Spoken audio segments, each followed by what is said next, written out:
تو یہ مبارک مہینہ بھی ماہ محرم کا مہینہ ہے، اور خواجہ غریب نواز رحمۃ اللہ علیہ بھی آل رسول ہیں، اور ایسے آل رسول ہیں کہتے ہیں کہ اگر امام حسین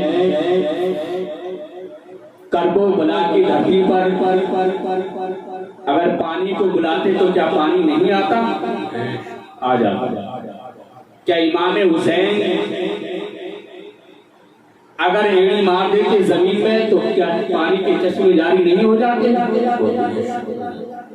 کیوں کہ اللہ رب العزت نے وہ طاقت عطا کی تھی امام حسین کو، لیکن وہ طاقت دکھانے کا وہاں مقصد نہیں تھا، بلکہ وہاں مقصد تھا ایمان بچانے کا، حق کا اور باطل کا، جھوٹ اور سچ کا۔ وہاں پر مقصد تھا جھوٹ اور سچ کا۔ اگر چاہتے تو امام حسین وہاں بھی پانی کو بلا لیتے۔ کیوں بلا لیتے؟ آپ ذرا غور کریں، حضرت خواجہ غریب نواز رحمۃ اللہ علیہ آپ کی عالم سے تو ہیں، آل رسولی تو ہیں، حضرت امام حسین کی عالم سے حضرت امام زین العابدین ہی تو بچے تھے، جو آپ کی آل آج تک چل رہی ہے۔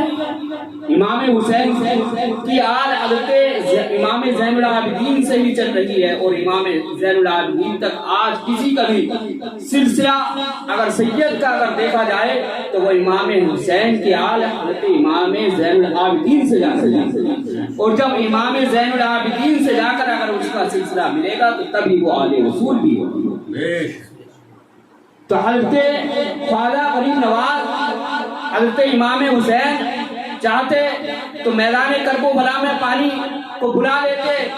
کیوں کہ حضرت خواجہ غریب نواز رحمۃ اللہ علیہ کو دیکھیں کہ آپ اجمیر کی سرزمین پر آپ نے آنا ساگر اپنے مرید اپنے خلیفہ کو ایک پیالہ ہی تو دیا تھا کہ جاؤ میرا نام لے دینا آنا ساگر سے، اور وہ اس قاضی میں چلا آئے۔ کیا خواجہ غریب نواز رحمۃ اللہ علیہ نے اپنے مرید کو وہ کاسا دیا، اور دینے کے بعد جب آپ کے خلیفہ جب پہنچے اور پہنچنے کے بعد صرف اتنا ہی کہا تھا کہ آنا ساگر کو خواجہ پیا نے بلایا ہے، تو سارا آنا ساگر کا پانی جب اس کاسے میں آ سکتا ہے تو کیا امام حسین کے لیے پانی نہیں آ سکتا تھا؟ میدان کرب و بلا میں بھی امام حسین کے لیے پانی آ سکتا تھا۔ جب آنا ساگر حضرت خواجہ غریب نواز کے کہنے سے آ سکتا ہے تو میدان کرب و بلا میں نہر فرات نہیں، بلکہ اگر چاہتی تو آب کوثر بھی کر سکتا۔ لیکن اللہ کو منظور یہ نہیں تھا، اللہ کو منظور تھا کہ امام حسین اپنی شہادت پیش کریں تاکہ آنے والی امت کو، میرے محبوب کی امت کو یہ پتہ لگ جائے کہ اگر دین اسلام کے لیے اگر قربانی پیش کرنا پڑے، اگر دین اسلام کے لیے اپنے جوان بیٹے کو قربان کرنا پڑے تو حضرت علی اکبر کی جوانی کو یاد کر لے گا۔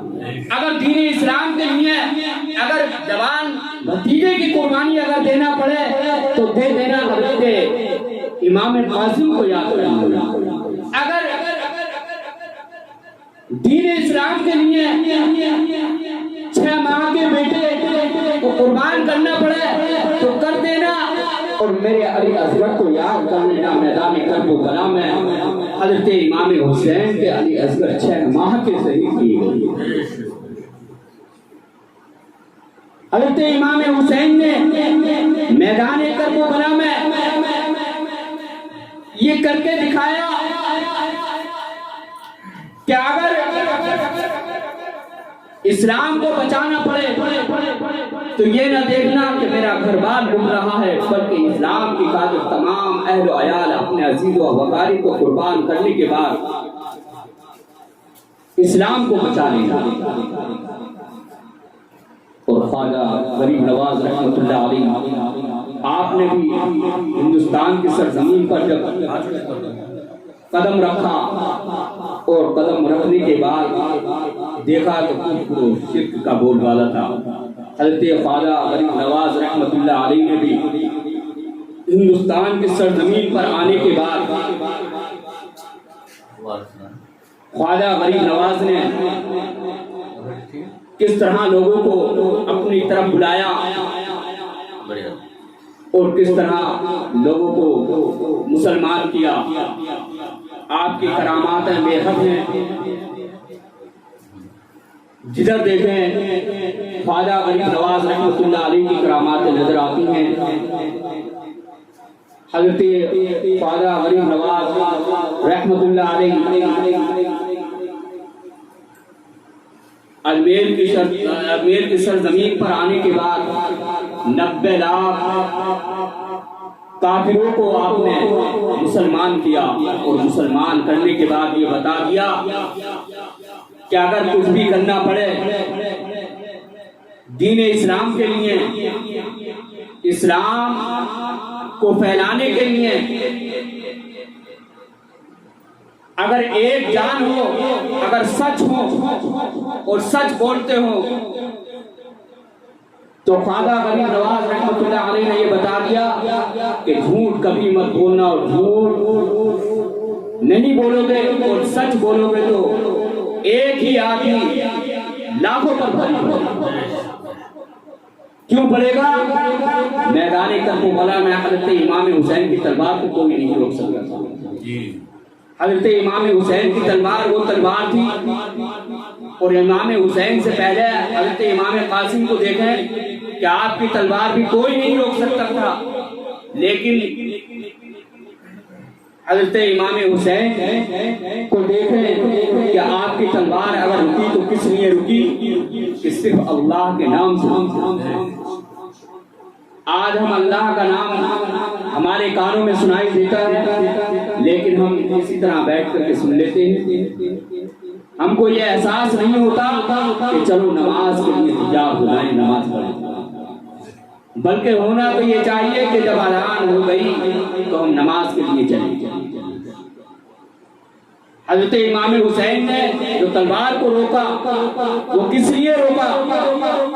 اذان کی آواز آئی تو آپ نے تلوار کو روک دیا، اور روکنے کے بعد یہ فرما دیا کہ کیسی ہی مصیبت کیوں نہ آ جائے، کیسے ہی پہاڑ تمہارے اوپر کیوں نہ ٹوٹ جائیں، لیکن کبھی نماز کو ترک نہیں کرنا۔ اسی لیے تو کہا ہے کہ عدو تھے سر پہ ایک تولے، حسین سجدے میں جا کے بولے۔ عدو تھے سر پہ ایک تولے، حسین سجدے میں جا کے بولے، مدینے والوں گواہی رہنا نماز میری قضا نہیں ہے۔ کیا بات ہے، مدینے والوں گواہی رہنا نماز میری قضا نہیں ہے۔ حسین جیسا شہید اعظم جہاں میں کوئی ہوا نہیں ہے، حسین جیسا شہید اعظم جہاں میں کوئی ہوا نہیں ہے۔ چھری کے نیچے گلا ہے لیکن کسی سے کوئی ملا نہیں ہے۔ اور کون حسین؟ وہ حسین جو دہتی ہوئی آگ کے سولوں پہ سویا، وہ حسین ہے جو جوان بیٹے کی میت پہ نہ رویا، وہ حسین جس نے سب کچھ کھو کے پھر بھی کچھ نہ کھویا، وہ حسین۔ ارے حسین کا مرتبہ وہ کیا جانے جو یزیدی ہیں؟ حسین کا مرتبہ تو بریلی جا کے پوچھے اعلیٰ حضرت سے، اعلیٰ حضرت کے بھائی استاد زمن ان سے پوچھے کہ بے اجازت جن کے گھر جبریل بھی آتے نہیں، بے اجازت جن کے گھر جبریل بھی آتے نہیں، قدر والے جانتے ہیں قدر شانی اہل باغ جنت کے ہیں بہرے مدرخانے اہل بیت، باغ جنت کے ہیں بہرے مدرخانے اہل بیت، تم کو مزدہ نار کا اطمینان اہل بیت۔